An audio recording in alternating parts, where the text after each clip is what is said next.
Bon, maintenant, cette dernière vidéo, elle concerne un dénommé Monsieur Tsafak. Ce monsieur est pris en modèle dans les réseaux sociaux, les groupes WhatsApp au sud, pour une seule chose, parce qu'il dit du mal des Bamileke. Vous allez dans tous les groupes, dès que vous voulez parler, on vous montre Monsieur Tsafak. Bon.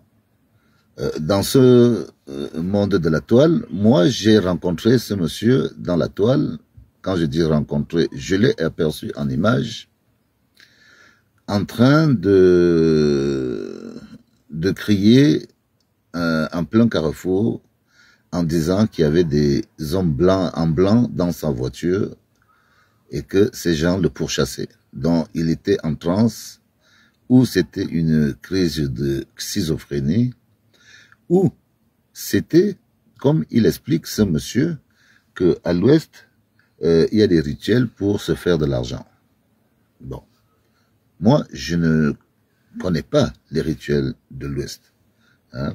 Et je me dis, s'il en parle, c'est aux gens de l'ouest d'affirmer ou de contredire. Mais il présente sa société comme étant modélisée de cette manière-là. Bon, pour les gens de l'Ouest que moi je connais, j'avoue que c'est plus par leur intelligence, par leur perspicacité, par d'autres facteurs qui me démontrent que ces gens veulent s'en sortir, plus que ceux qui se reposent sur des fétiches pour s'en sortir. Après, chacun son analyse. Moi, je parle de ce que je vis. Je rencontre les gens aux heures de travail, je ne suis pas chez eux pour savoir ce qu'ils font. Moi-même, je suis du Sud, et je sais aussi qu'il y a des rites initiatiques dans le Sud, parmi lesquels moi-même j'ai été initié. Mon initiation n'est pas cachée. On peut demander aux membres de ma famille, même à savoir quel emblème est-ce que ma famille m'a donné via des grands-parents, via des ceci, par rapport à mon histoire. Chacun son histoire dans chaque famille. Donc, notre initiation, elle est spirituelle. Chez nous, dans notre région. Elle est transmise oralement et elle est transmise par des rites. Moi, je veux pas parler personnellement de ma vie, mais oui, je fais partie des gens pour qui la famille a sacrifié des efforts pour que je puisse avancer. Je ne peux pas le nier, vu que pour que je vienne par exemple en France, mon grand-père a pris tout l'argent des efforts de la famille et a dit « Guy, je veux que tu partes parce que je sais que tu reviendras. Ton but n'est pas de rester ici, tu dois partir et après tu vas revenir. » La somme était dérisoire. Si j'étais quelqu'un qui ne croyait pas, je ne serais jamais arrivé en France. Quand on vous donne 200 000 au village pour venir en France, moi je veux bien, vous faites comment? Mais je suis arrivé en France avec 200 000 au départ. Ça, c'est personnel.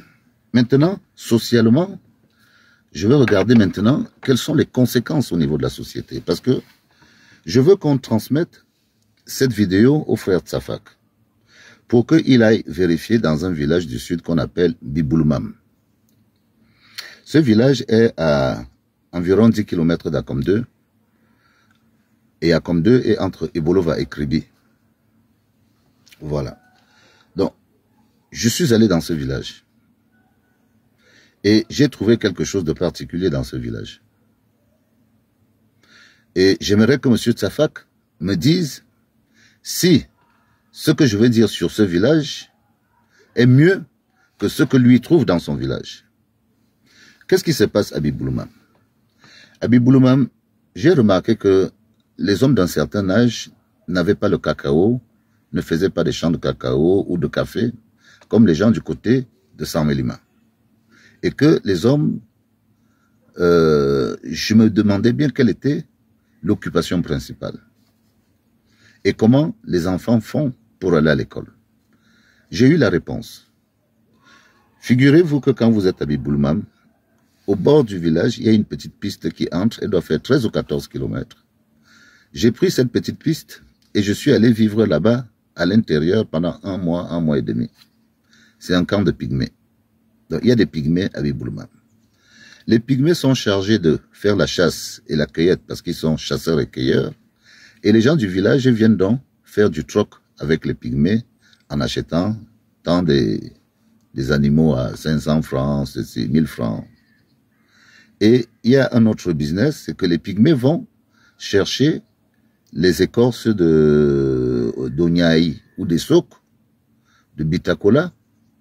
Ils prennent soit les graines, soit les racines, soit les machins. Ils entrent en forêt, ils reviennent avec des charges de 30, 40 kilos chacun.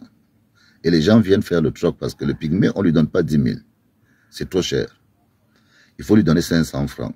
Quelle est la monnaie d'échange? Les sachets kitoko, le haricot préparé, les beignets, le riz et un peu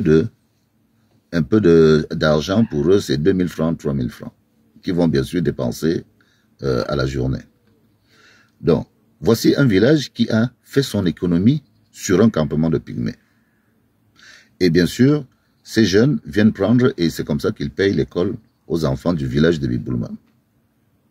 Entre le modèle de Biboulmam et le modèle qui est chez toi, tu préfères lequel? Si tu réponds à mon sujet, peut-être que je vais évoluer dans une forme de réflexion. Je te remercie, frère Tafak. Bonne fin de journée.